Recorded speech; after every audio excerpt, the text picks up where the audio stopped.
Welcome, everybody. Welcome to the Rabbi Daniel Lapin Show, where I, your rabbi, reveal how the world really works.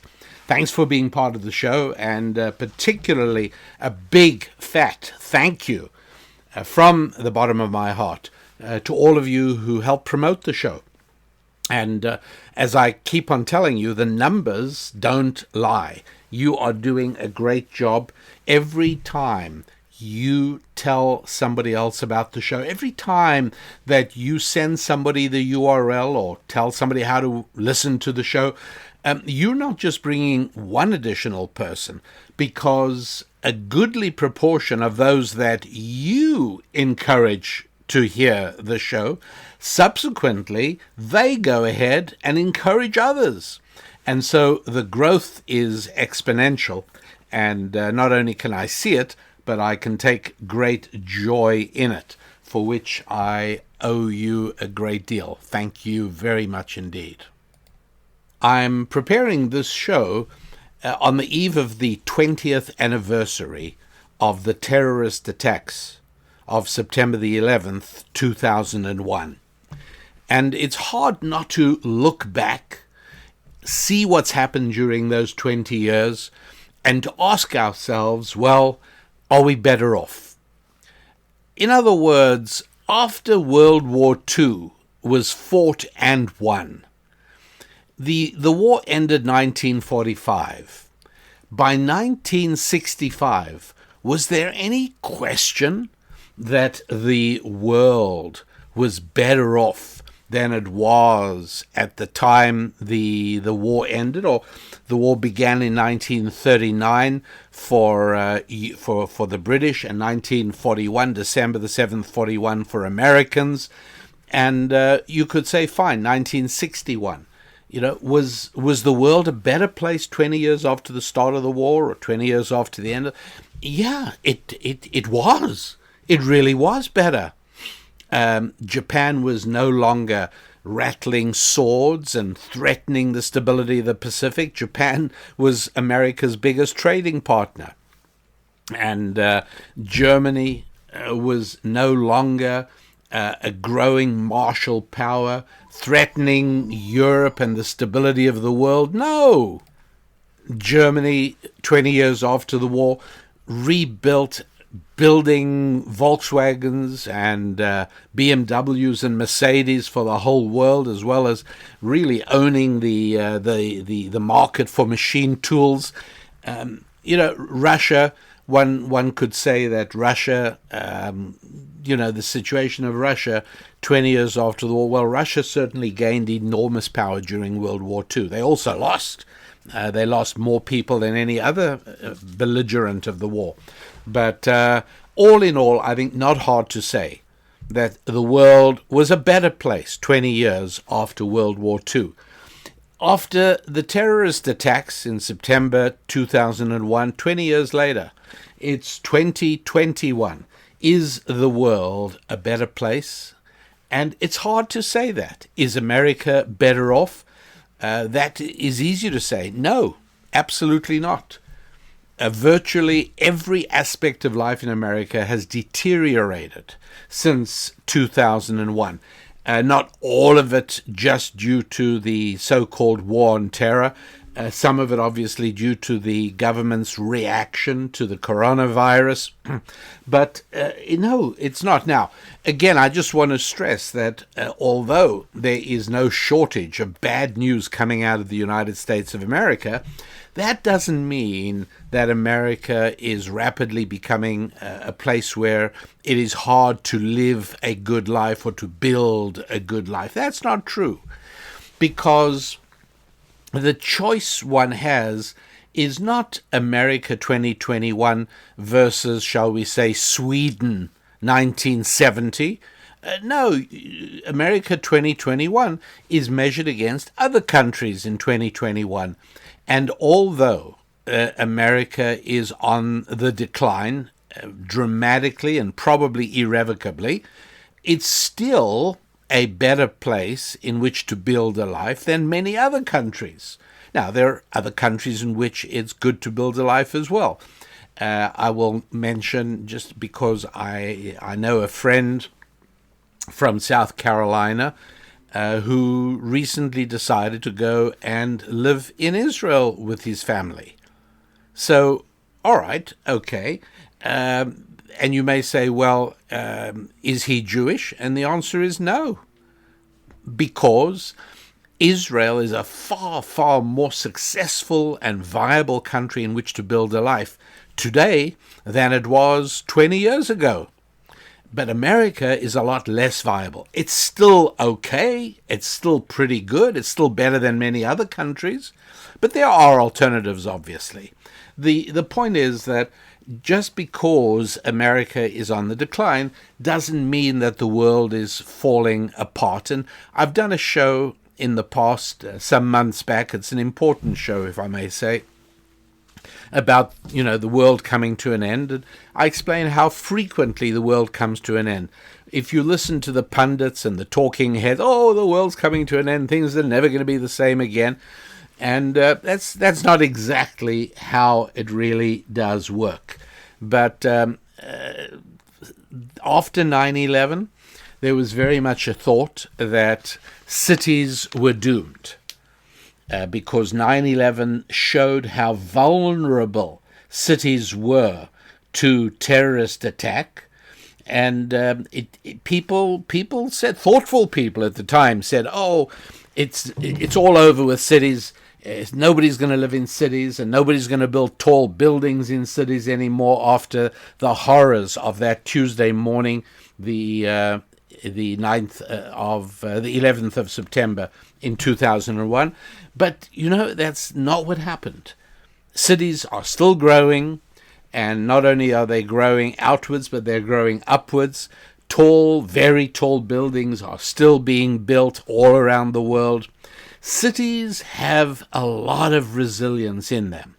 There is a great deal of accumulated energy in a city because of the proximity of the people and of the number of the people. And so it is true that if you take a look at cities today, and particularly with what happened over the last 18 months with the coronavirus, people say, we got to leave the city. Overly expensive housing, conflict over gentrification, low levels of upward mobility, in other words, long-lasting, lower income, outrage over brutal policing, long prison sentences for drug crimes, etc., etc., etc. There are enough reasons for people to say, cities are over. We're entering a new period of humanity where people are not going to live in the cities. All of that is unadulterated bilge water. Cities are not going anywhere. New York City is going to come back. It's not going to come back exactly the same. It's going to take a certain amount of time, but there will be people in New York City, and it will continue to grow because cities are where human beings can achieve the most. Now, why are cities so problematic in areas with so many awful situations, and why is there's so much corruption in cities? Well, because this is the sine wave of human achievement, meaning that as far as things can go in the upward direction, they can also go in the downward direction. A fire can cook food, and it can melt metal in order to cast metallic objects. Fires are really useful. And if a fire goes wrong, well, it can certainly cause problems. It can burn a house down. It can even burn a neighborhood down if things go really bad. However, you cannot compare fire to nuclear power.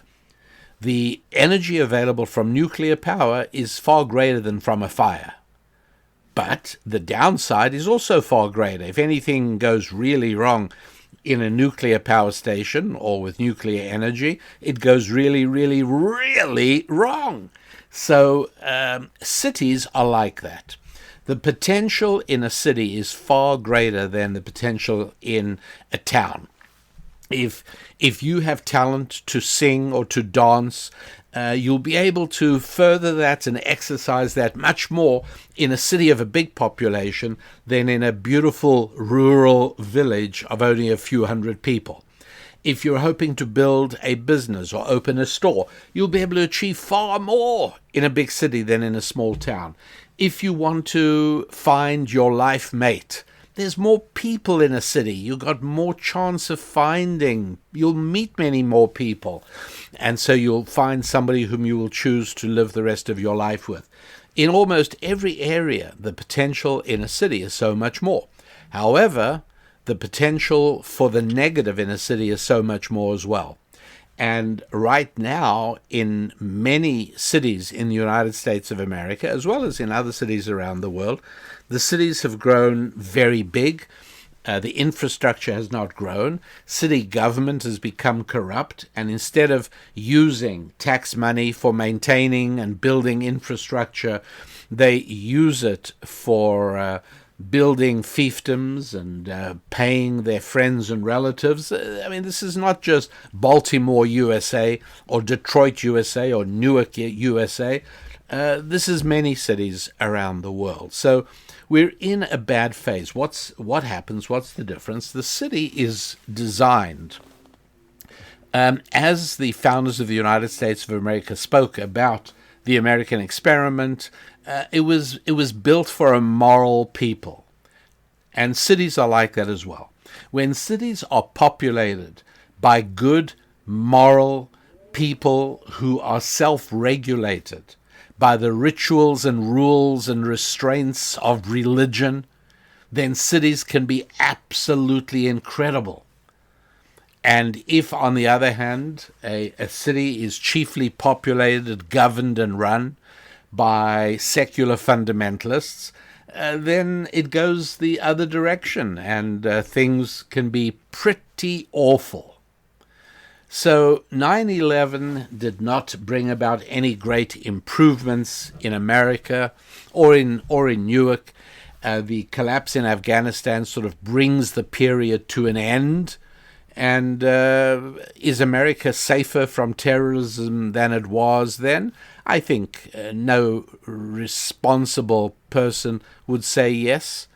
I don't think any thoughtful political analyst would say that America is safer from a terrorist attack today in 20 years after 9/11 than it was, shall we say, in September, the beginning of September 2001. Well, the TSA, we've got the TSA now, right? That protects our air travel. Anybody who thinks that the TSA is what has prevented attacks on any further aircraft, yeah, not exactly. I don't think anywhere close to that. And so it's not a great situation, but it's still an okay situation, is I think where I would put it. If you haven't already made a note of my website, please do, because we are making a number of new resources available, and there are also existing ones. The website has a search function, and so I must tell you that of the questions that I receive from many of you who write in with questions, I'd say well over half are questions that I've already answered on the website, and you can find the answer to your question right there. The website is rabbidaniellapin.com. Okay? RABBI, rabbidaniellapin.com. And we also have a parallel sister website called wehappywarriors.com. And you can get to one from the other, so it's not so bad. wehappywarriors.com. And one of the things that I encourage you to listen to is half an hour of Bible teaching that I do called Scrolling Through Scripture. It's quite free. You go ahead and please enjoy it. And the reason that it's valuable is because what I do in scrolling through Scripture is provide insight through the lens of ancient Jewish wisdom into Scripture in a way that has always served as a strategic manual and as a practical guidebook to my brethren. And it serves in a very effective way as a guide to making certain that the decisions one makes in life are the best ones you're not going to look back on with regret. And that's a very serious thing. If you're 22 years old and you're a listener, or you may be younger or a little bit older, and I say to you, you don't want to look back at something with regret, it probably sounds weird to you because it's all way into the future. But I get a lot of letters, and I mean really a lot of letters, from people saying, I wish that I knew when I was 18 or 19 the things I have learned from you in the last 3 years. I wish I knew these things back then. And people write about the regrets that they've had, and I understand it. A regret is one of the most painful of human sensations. And regret is minimized by not making wrong decisions and making right decisions, doing what you should do when you should do it. That's what it boils down to.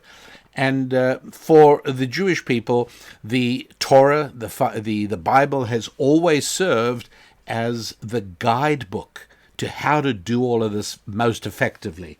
So to get a sense of the first little bit of Genesis, as a matter of fact, the first verse itself is worthy of considerable analysis, and that's what I do in the free video teaching called Scrolling Through Scripture. So there may be a link to it in the description of the show below. Also, you will look for it on the website, Scrolling Through Scripture. You find the free half-hour show, and just gain access to how the words, particularly in the Lord's language, leap off the page and become a set of discrete and effective strategies for how to operate your life. It's an important thing. So the website is rabbidaniellapin.com, and that's also a place you can write in and communicate with me. So don't hesitate. Make sure you've got that website bookmarked or easily accessible for when you need it.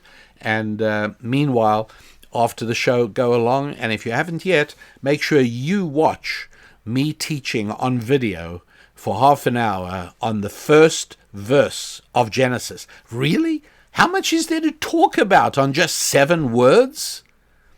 In English, a few more, right? In the beginning, God created heaven and earth. But I think you'll be astounded because not only do I spend that half hour on the first 7 words in Genesis, I don't actually even finish it all. I go as far as I can. So that's serious stuff, rabbidaniellapin.com. Now, wherever you are, the news that America is in serious decline is probably not good news, because for many years already, possibly the majority of your productive life to date, the world has been a sort of America-facing world. It was American entertainment and American food and American culture, and it was exported everywhere, American technology, and sort of major changes are disruptive. It's one of the reasons that one of the things that happens and has been happening in the United States, which is terrible, is that as the administration of the country flipped between Democratic and Republican, it was Bill Clinton, it was George W. Bush, and then it was Barack Obama, and then it was Donald Trump, and then it was back to Joe Biden. Each of these big flip-flops, it's not like it used to be in the 1940s and 1950s, where the differences were a lot less substantial. But today, these are major differences. And so what happens is that every time there's a new administration with an entirely different philosophy, the tax code changes, just to list one thing. And the tax code keeping on changing regularly makes it very hard for business to plan and for business people to thrive. It's not a good thing. So major changes and major disruptions are not helpful. And so I don't think we can expect that the world will switch from an America-centric world to a China-centric world without some turbulence. And that isn't good. But no matter what's going on, the one thing that you should remember is that regardless of what's happening, you will be better off if your 5 Fs are in good shape. And the better shape you can put them in, the easier you will be able to handle anything that comes down the road. If it's good that comes down the road, that's even better. But if it's bad that comes down the road, if your physical fitness you've taken care of, you're strong, that's important. And if your finances are in good shape, and you've got a lot of friends, and they're good friends, and your family is secure, meaning that there is a family culture and you have a large family. And this is why I say, by the way, that if you're a man and you have the choice of marrying 2 women, and they're both wonderful women, both are exactly the same, they're both equally beautiful and equally everything, but one of them is raised as a single child, and one is from a family of 7 or 8 or 9 children, to take it up there. You are much better off marrying a girl. If you're a guy, much better off marrying a girl who has a lot of siblings than a girl who's an only child. This is a reality, because you have a bigger family network instantly, overnight. And I know, look, this is unfair to all the single kids listening, and I get that, and I'm sorry, I do understand it, and I share the anguish. You have plenty anguish. When your parents age, everything's on you. When your parents inevitably, ultimately move on to an embrace with the Lord, you're left by yourself. You can't look back and share moments with brothers and sisters. I strongly recommend, if you are in your family is in the beginning of its childbearing years, you really want to think very carefully before you confine yourself to only 1 or 2 children. It's a serious thing. And so now, talking about marriage, you get a chance to expand your family by marrying a woman, or if you're a woman, 2 ideal guys, both of them exceptional, both equally good looking and both ambitious and both have the same sense of humor and they both make you laugh, excepting one is a single kid and the other one has a big family, a lot of siblings. Again, I say exactly the same thing to you, ladies. For heaven's sake, don't hesitate. Grab the guy who will give you an instant large family. And particularly true, of course, if it's a healthy family, and I'm stipulating that as a precondition, obviously. But how wonderful to suddenly find that you've got a bunch of new sisters and brothers, and you've got in-laws who really care as much about you, almost as much about you as your own parents do. It's a remarkable thing, this miracle of marriage. So you try now, even though the news is invariably bad, and unless you are listening, and I have many listeners in China, I'm happy to say, God bless you all. I know that you are probably listening with a smile on your faces saying, well, it's pretty good news from where we look and from where we sit, and I know you're absolutely right. I get it. But everybody else is sort of saying, listen, do not allow yourself to become preoccupied with the bad news. Remain preoccupied with developing your 5Fs. That's right. Stay fit, keep physically fit, and build your friendships, and build your finances, and build your family, and build your faith, for heaven's sake. Because faith is an incredibly valuable part of this mix. You know, it's without faith, it's just the four things, and you find there's something missing. You find that your ability to progress effectively and to drive yourself forward in the area of physical fitness and friendships and finances and family is diminished if you don't also have the ability to draw on your reservoir of faith. So there you've got these 5 things. You focus on them. And so much so that even the very first Hebrew, his name was Abraham, God said to him in chapter 12 of Genesis, get moving, go somewhere, move. You know, Abraham says, where? God says, never mind, where isn't the important thing. You know, start moving now. You got to get going. And Abraham, goes ahead and packs his suitcase and gets on his skateboard, and he gets his family together, and they start going. And he says, people say to him, where are you going? Where are you going? And he says, yeah, God will tell me when the time is right. And off he goes.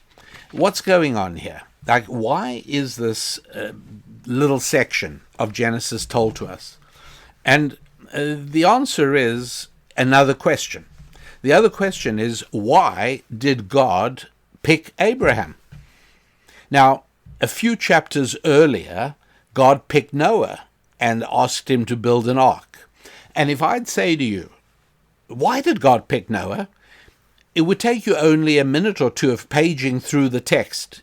Go back to chapter 6, go back to chapter 5 of Genesis, and you'll see it tells us that Noah was an exceptionally good person in a time and place where people were not really that good. He stood out as a noble human being.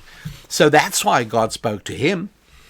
And why did God speak to Abraham? Well, it's not clear there. Actually, we don't know anything about his background that would have made God want to speak to him. And I'm going to tell you the answer from ancient Jewish wisdom. It's an answer that I will soon get to in scrolling through Scripture, but I'll give you a little preview.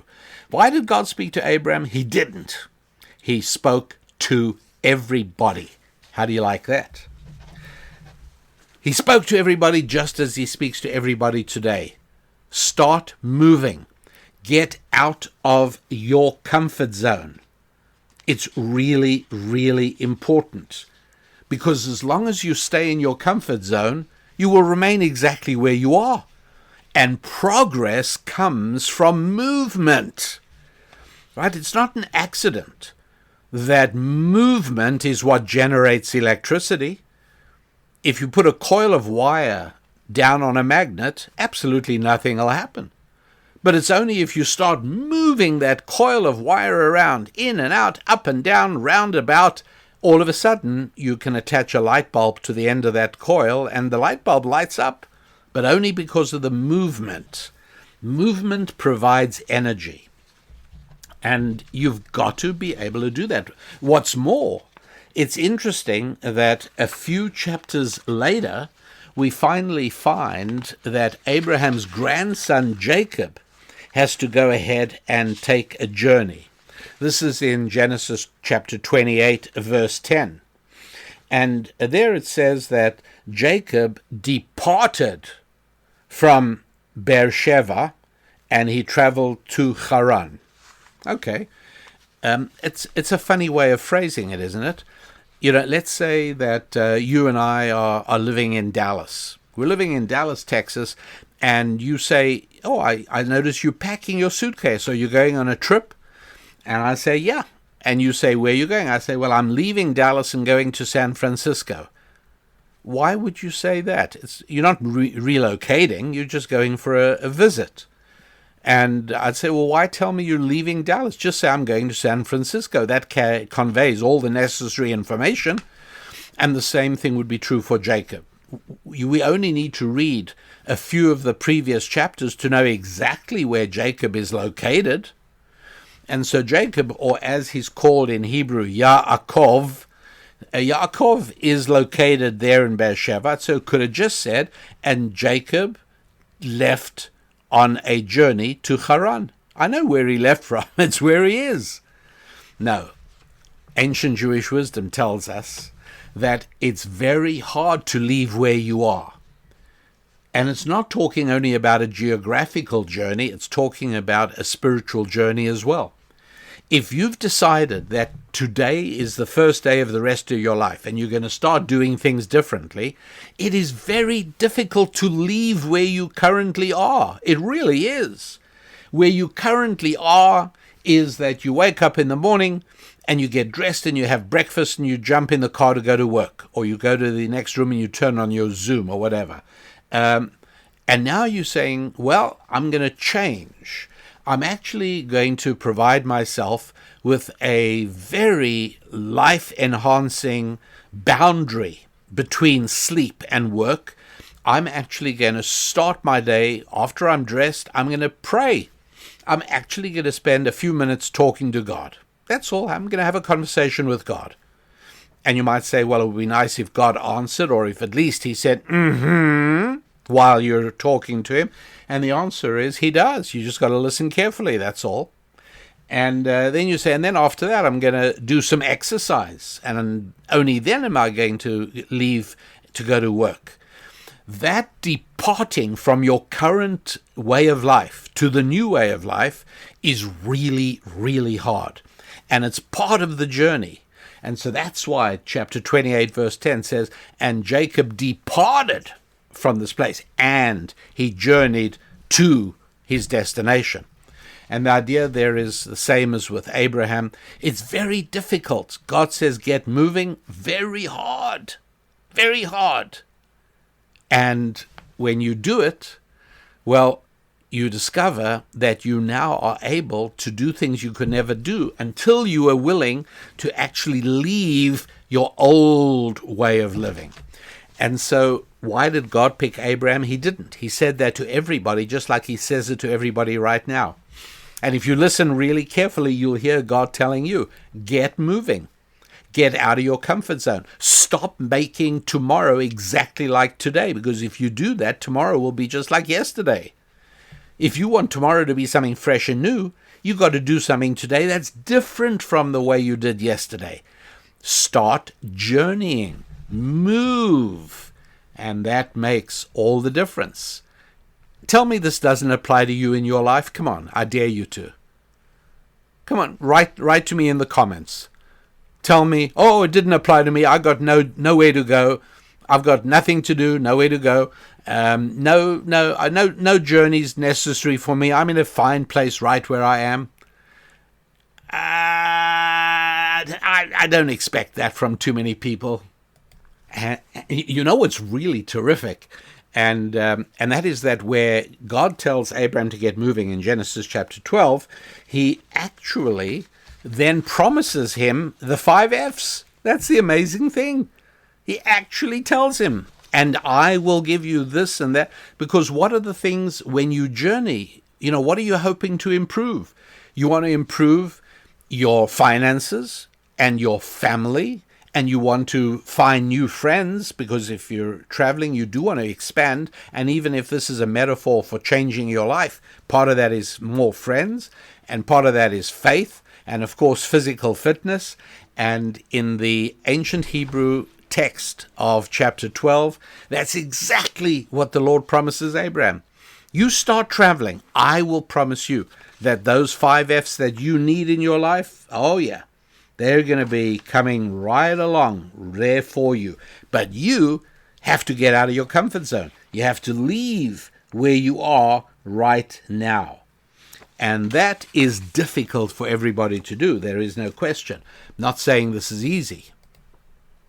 Now, you know what's really interesting is that Jacob sets off on this journey, and what's he going for?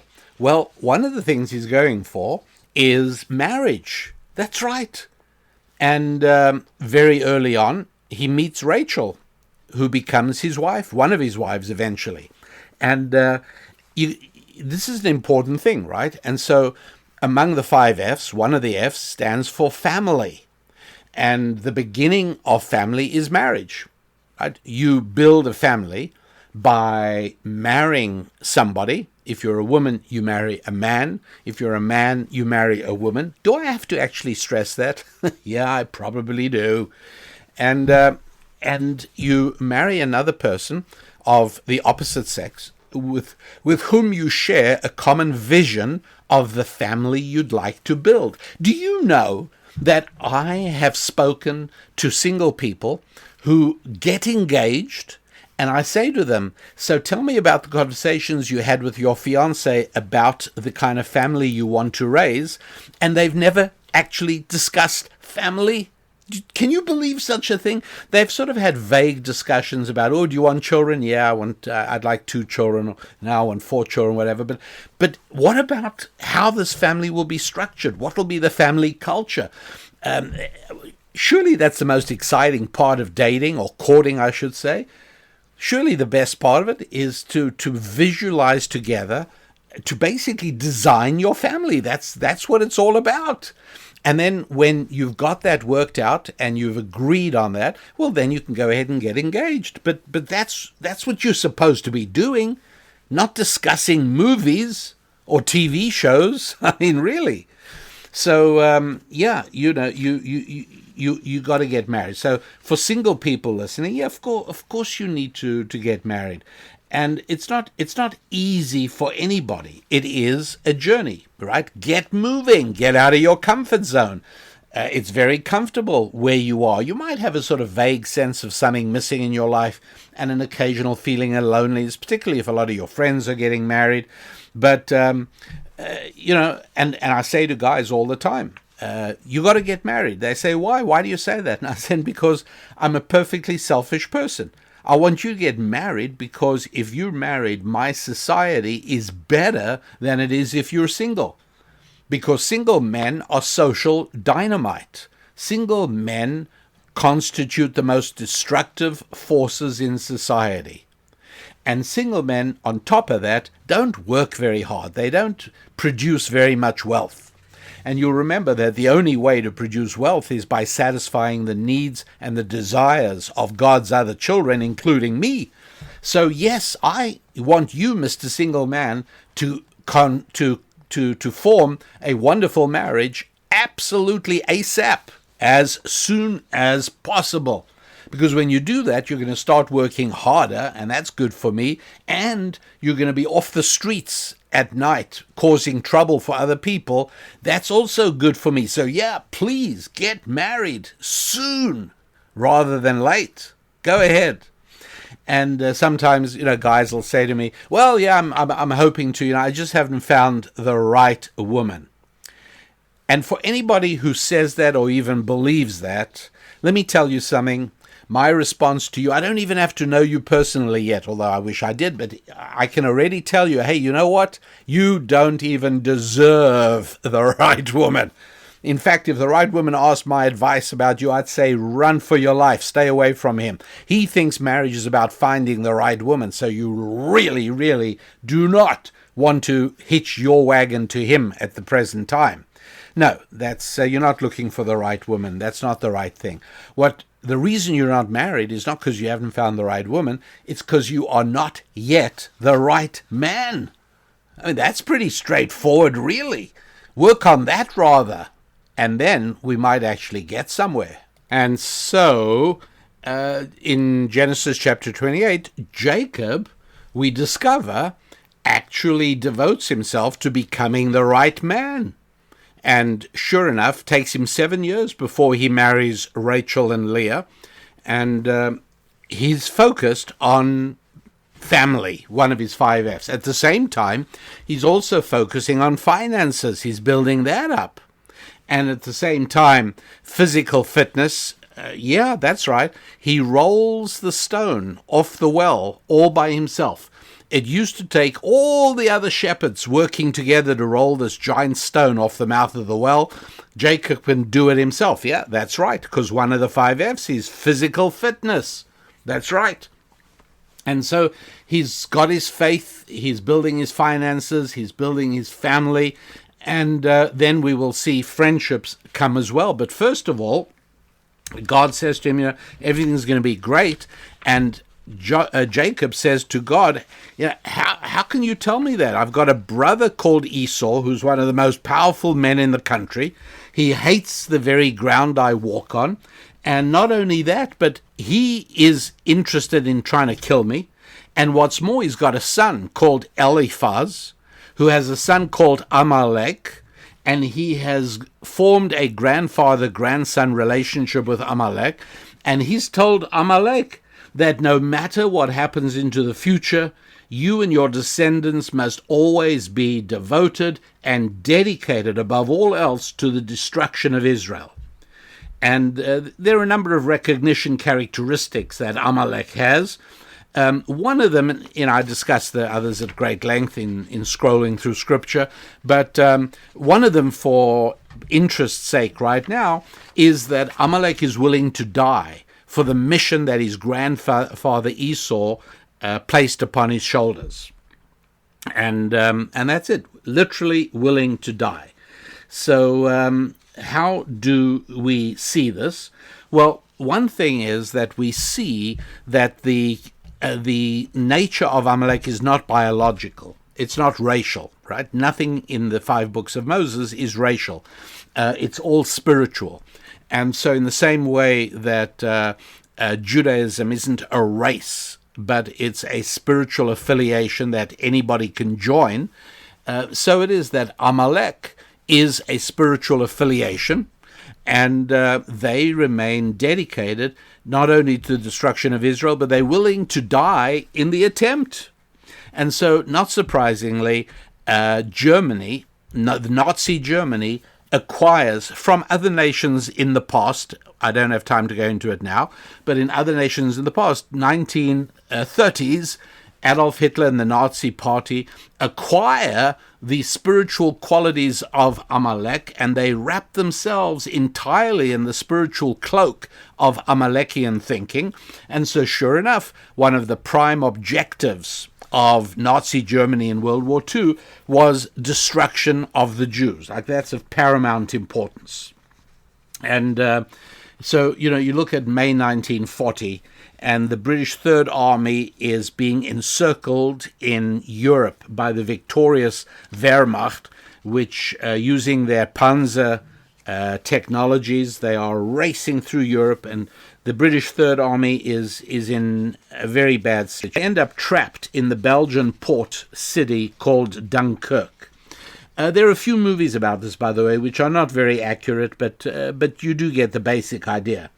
And then, through an amazing, phenomenal thing, the people of England are galvanized by Winston Churchill to bring their boats, and England is a boating nation, bring their boats and cross the 20 miles of the Channel and pick up as many soldiers as they could off the beaches of Dunkirk. And so it was, from rowboats to yachts, little boats to big boats. Everybody started heading over across the Channel, and they rescued they did rescue 300,000 soldiers of the British Third Army. They brought them home, and what they were not able to bring home was the machinery, the trucks, the ammunition, and so on. They had to leave some of that behind. They destroyed a good deal of it, unlike somebody else I know. And what they left behind, by the way, the entire Third Army, was a small fraction of what somebody else I know has just abandoned in Afghanistan to the Taliban. So then Winston Churchill gave this great speech to the English people right after the rescue in May 1940. And he said, "We thank God for the delivery of Dunkirk. But at the same time, I have to tell you that wars are not won by retreats. And make no mistake about it, that was a retreat." But it was a strategic retreat. And the Third Army is outnumbered by the Nazi forces. They're going to be annihilated. So you retreat. But not if you're Amalek. If you're Amalek, you die trying. You do not give up, because they are driven by the fundamental drive of getting rid of Jews. So the world should no longer be a world of a biblical worldview, but it should become a barbaric world. And so that's what happens. And we find this Amalek cropping up again and again. At the moment, there's no question that if you look at the recognition characteristics of Amalek, they are. It's found today in the world of Islam, where the Arab nations could achieve peace and prosperity, and they would win so much goodwill from the world, translated into money from the United Nations. All they have to do is say, 3 words: Israel may exist. We acknowledge Israel's right to exist. That's all, 5 words, and everything would open up. And they don't. They won't do it, because they've got Amalekian characteristics. That's why they've specialized and taught the world the drama of suicide bombing, because only Amalek is willing to die constantly, again and again, in order to achieve or to make progress in his mission of wiping out Israel. There's another characteristic of Amalek. I don't want to go into it in great detail now, but let's say that the dream of 70 young ladies awaiting dead warriors in Allah's paradise is an essential recognition characteristic of Amalek. And so it's just interesting that that the Nazis really possessed the characteristic of Amalek at the time. And when they failed to conquer Stalingrad, and it's getting colder and colder, it's the fall of 1941, the winter is approaching, they've been so victorious up till now. Things have gone so well for the the Nazis that what does a sane person do when Stalingrad turns out to be a far more formidable challenge than they anticipated, and winter is arriving? Hello, has anybody heard of Napoleon? In 1812, Napoleon took his French army to beat Russia, and the Russian winter defeated Napoleon. So now Russian winter is coming. You'd think the Nazis under Adolf Hitler would say, you know what, let's pull back for the winter, we'll come back in the spring and we'll take care of the Russians then. But Hitler's orders prohibit a retreat. And the end result is they're all going to be wiped out by a combination of desperate Russians by the million fighting for their lives, along with their biggest ally, the winter. That's not how America works, not how Israel works, not how any sane army works. And this turns out to be the very first defeat that the Germans suffer in World War II. More than 1 million Wehrmacht soldiers die horribly. Only a small number die from Russian bullets. Most of them freeze to death. Go home, stay warm, build up your strength, come back in the spring.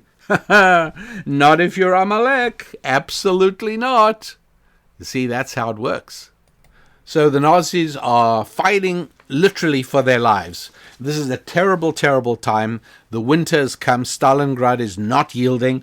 And they suddenly realize, the Wehrmacht generals in charge of the war on the Eastern Front realize that there are between 40 and 60,000 officers back in Germany and back in Poland who are engaged in killing Jews in Auschwitz and the other death camps. These are comfortable, warm, well-fed guys. And so they send a desperate message from Stalingrad, from the siege of Stalingrad, and they call back to the German chiefs of staff, and the chiefs of staff go to Adolf Hitler, and they say, listen, 50 to 60,000 well-ready, warm, strong SS officers. These guys can make all the difference. We can actually take Stalingrad. That would turn the tide. And if at the same time you could let us have all the railways that are being used to transport Jews to the death camps, and take those trains and those 50,000 officers and fill them up with material and clothing and fuel and get them out on the railways to the Eastern Front, we actually succeed. The men will take over the fighting from the exhausted, freezing German soldiers. Anyways, we know from Albert Speer's diaries that Hitler flew into a rage. He yelled and screamed and raged that his soldiers don't understand what this war is all about. It's not about railways and men. It's about getting rid of the Jews. And he's disgusted that they can even think that it's worthwhile halting the extermination of the Jews in order to salvage Stalingrad. He's an Amalekian, obviously. And he says this is what the war is all about. It's about killing Jews. No retreat from Stalingrad under any circumstances. And sure enough, that is the beginning of the end. Really. I mean, by December 1941, the German army on the east is doomed. It's going to be destroyed. And December the 7th, America joins the war. And from that moment, the Allies are breathing a sigh of relief. The tide has turned. There's still a lot of fighting to be done, said Churchill, and he was right. But the tide has turned. And those in the know, some of the few remaining Germans who hadn't lost their senses, some of the older generals who preceded Nazism, they knew this was very bad already. And many of them were already trying to find ways maybe to assassinate Hitler. Something has to be done because this is now going to destroy Germany. Well, that's what Amalek does. In the attempt to vanquish the Hebrews, they will be willing to die. And that's exactly what happens. Now, what makes all this so very interesting is that in 1939, Hitler negotiated a non-aggression pact with Russia, the Ribbentrop-von Molotov agreement, and this was just before the outbreak of war. The reason was Hitler knew beyond a shadow of a doubt that he had to deal with England first, and the last thing he wanted was the risk of a two-front war, that he's still trying to deal with England, and Russia seizes the opportunity to attack him from the east. So he makes a deal with the Russians, he placates them, and makes a deal that after the war, Russia will be able to expand its territory into Poland and some of the Baltic states. And these guys, the two foreign secretaries of Germany and Russia, meet, and they hammered out the Molotov and Ribbentrop Pact, and it's all arranged in the summer of 1939. And that agreement was that for at least 10 years, Russia and Germany will never fight with one another. So Stalin loves this idea because his army just wasn't ready for any fun and games anyhow. So he accepted it. And what happened with Germany, Germany now doesn't have to worry about Russia starting up with them on the east while they're dealing with France and England in the west. So May 1940 was the biggest military disaster that England had had in this fresh war, and they're about to lose the entire Third Army and all the material. The men get rescued, but everything has to start being rebuilt from scratch.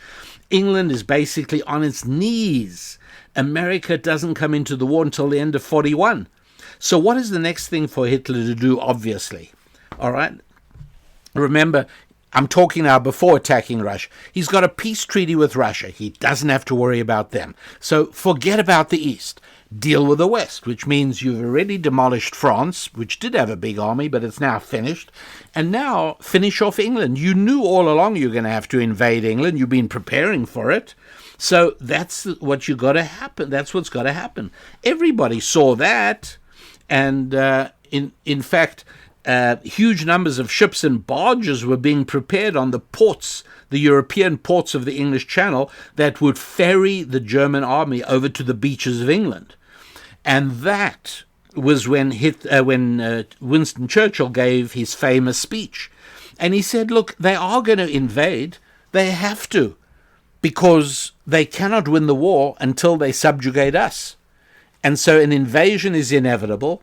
They're going to come, and that's when Churchill said, we will fight them on the beaches, we will fight them on the roads, we will never surrender, because they were expecting Hitler to do the obvious, sane, logical thing. And Hitler instead does something really weird. He leaves England, giving it a chance to catch its breath and replenish and re-strengthen, and to start getting material from Roosevelt in America. And Hitler turns around and attacks Russia in June 1941 instead of invading England that same summer. It's madness. And it's fascinating. And I think to myself sometimes, what would have happened to the Jews of the world if Hitler would have attacked England? He would have invaded England. Great. And then he could have dealt with Russia at his leisure. And at that point, it's probably unlikely that a single Jew would have survived from Europe. And not only that, but America wouldn't have come into the war if England had been invaded by Germany, and England's king and cabinet would have had to move to America. England, at that point, I don't know that America would have been involved. So it really would have been a very, very different world. And so one of the questions is, why? Why does Germany attack Russia?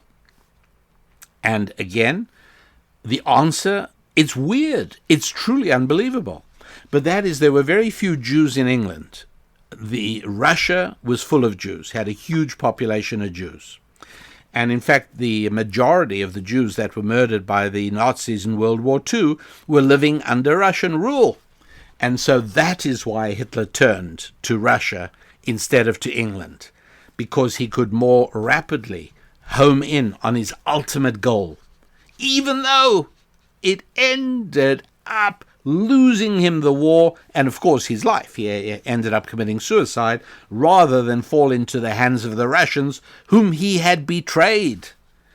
And I'll tell you that when the Russians did, now we're talking, 1944, 45, as the Russians were pushing into Germany, the brutality and the cruelty and the unthinkable, hideous monstrosities that they inflicted on the civilian German population, it's frightful.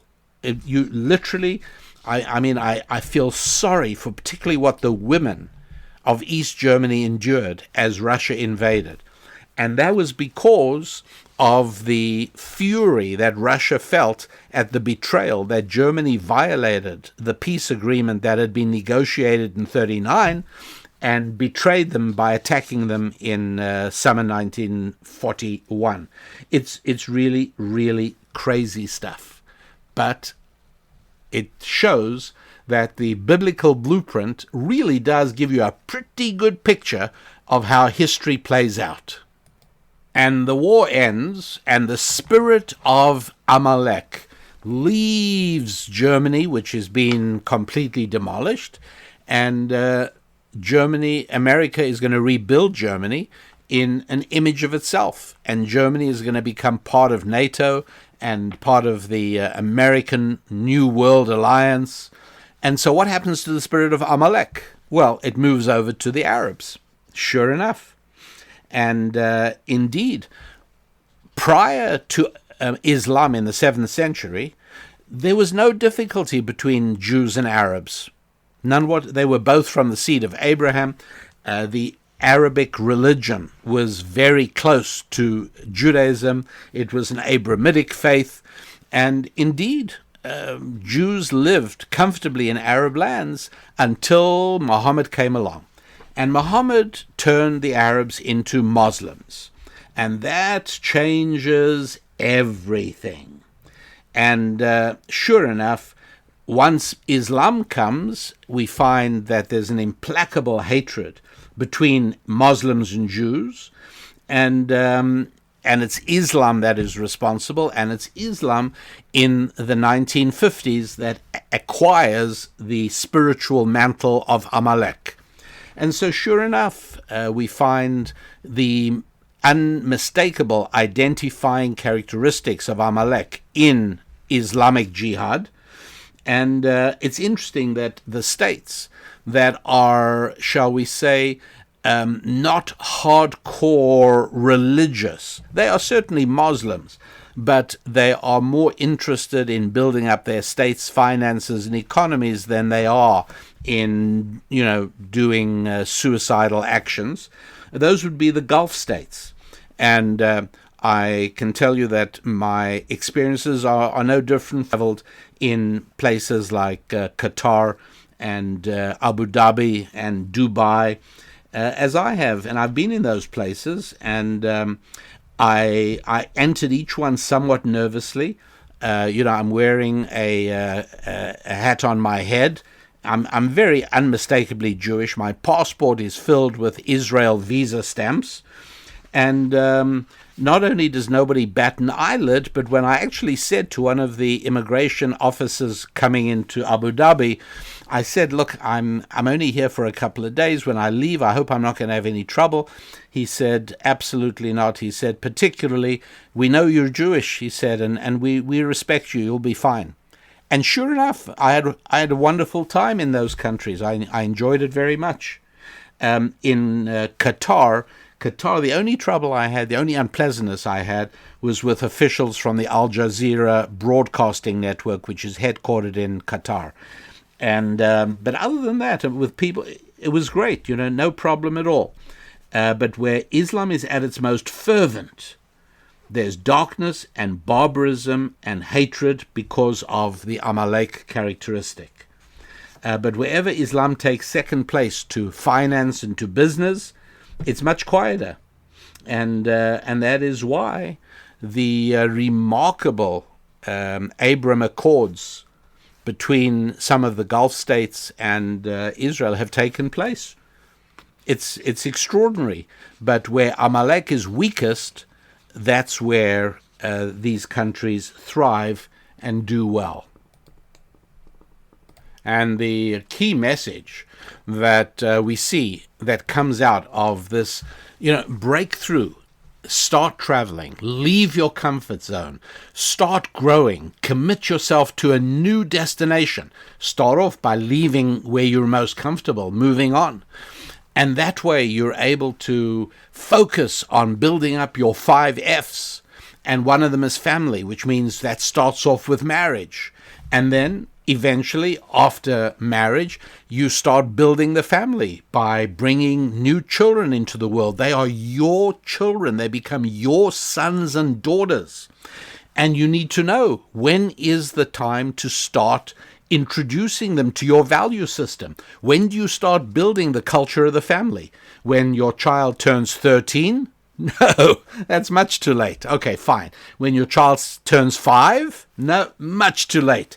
So when are you supposed to do it? When are you supposed to start educating your child, making sure that your child is not just your biological offspring, but your spiritual child as well, who carries your values? Now, to start teaching a child the words "thou shalt not," when the child is 5 years old, is way too late. So when does the education of your child begin? When the child's born? It's actually 9 months too late. You're already behind the ball. So when is it? Well, when the two of you are conceiving the child, that's when it begins. What are you talking about? There's not even a child yet. How can it begin then? Well, if you're a good teacher, you know that days and days before the children come back to school for the start of the new year, you are there preparing the schoolroom. You're putting up posters on the wall, and you're preparing the classroom, and you're preparing your lessons. Long before the child shows up, the teacher is already preparing the classroom. Similarly here, 9 months before the child shows up, you and your spouse are already preparing the classroom, namely the relationship between the two of you. And that's why Deuteronomy chapter 24, verse 5 speaks about marriage.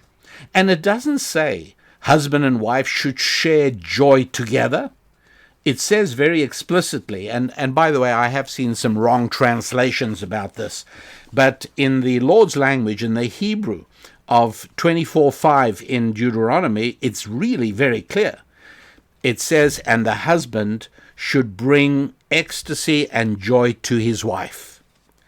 And this is the key, that unlike animals, as far as we know, when a man and a woman, a husband and a wife, prepare to bring a new life into the world, which may or may not happen, but what they're focused on is not their own satisfaction.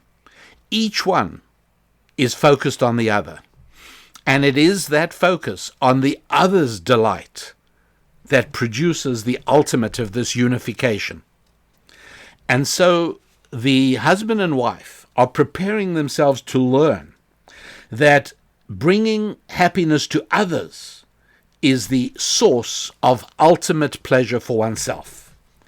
And this is just one part of this big, amazing book of marriage lessons, which I teach in scrolling through Scripture, because we have to have completion in ourselves.